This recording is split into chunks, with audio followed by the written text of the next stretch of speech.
Hi குட்டீஸ், இன்னைக்கு நாராயணியத்தில் தசகம் 1 ஸ்லோகா 7 பார்க்கலாம். இந்த ஸ்லோகத்தில் நாராயணன் எப்படி இந்த உலகம் ஸ்டார்ட் பண்ணினார்னு ஒரு கதை மாதிரி பார்க்கலாம் வாங்க.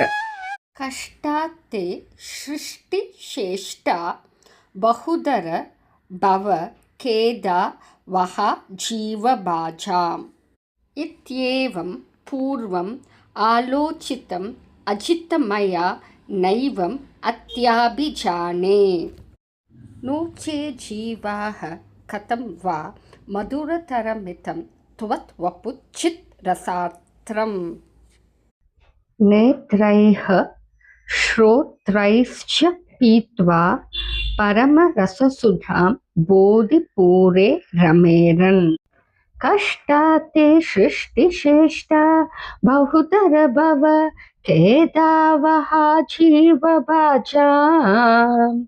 இத்யேவம் பூர்வம் ஆலோசிதம் அஜிதமயா நைவம் அத்யாபிஜானே நோச்சே ஜீவா கதம் வா மதுரதரமிதம் त्वत्वपुश्चित्रसात्रम् नेत्रैः श्रोत्रैश्च पीत्वा परमरससुधां போதிபூரே ரமேரன்.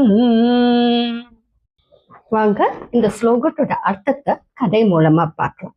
ஒரு நாள் குழந்தை இந்த கடவுளை பார்த்து கேட்டது, பெருமாளே நீ ஏன் இந்த உலகத்தை படிச்ச? எல்லாரும் கஷ்டப்படுறாங்க, எல்லாரும் சேடா இருக்காங்க, நீ ஏன் இந்த உலகத்தை கிரியேட் பண்ணேன்னு கேட்டது. அப்போது இந்த குழந்தை யோசிச்சுது, இல்லவே இல்லை, கடவுள் உலகத்தை கஷ்டத்துக்காக உருவாக்கவில்லை.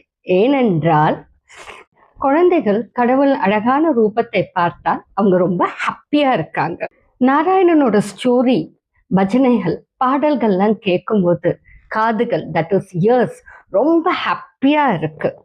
அந்த அழகும் அந்த சவுண்டும் ஹனி போல் இனிமையாக, அமிர்தம் போல் சந்தோஷம் தருகிறது. ஸோ புரிஞ்சுக்கோங்க கிட்ஸ், கடவுள் இந்த உலகத்தை நம்மளை கஷ்டப்படுறதுக்கோசரம் படைக்கவில்லை. அவர் நம்மை மகிழ்ச்சியாக இருக்கத்தான் இந்த அழகான உலகத்தை உருவாக்கியிருக்கார்.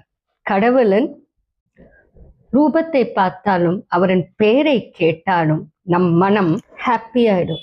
அதனால எப்பயுமே பெருமாளை பத்தியே திங்க் பண்ணுங்க.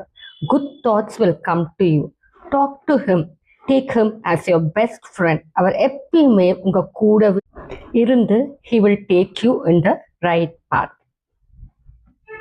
பேரண்ட்ஸா இருக்கிறவங்க எல்லாருக்கும் ஒரு சின்ன ரிக்வெஸ்ட், பசங்களை சின்ன வயசுலேருந்தே கொஞ்சம் ஸ்பிரிச்சுவாலிட்டிக்கு கைட் பண்ணா அவங்க லைஃப்ல காமாவும் நல்ல வேல்யூஸோட வளருவாங்க. உங்கள் பசங்களுக்கும் ரொம்ப யூஸ்ஃபுல்லாக இருக்கும்னு நம்புகிறேன். ப்ளீஸ் இந்த சேனல் சப்ஸ்கிரைப் பண்ணுங்கள், ஃப்ரெண்ட்ஸ்கிட்ட ஷேர் பண்ணுங்கள். ரொம்ப சந்தோஷம். பாய்.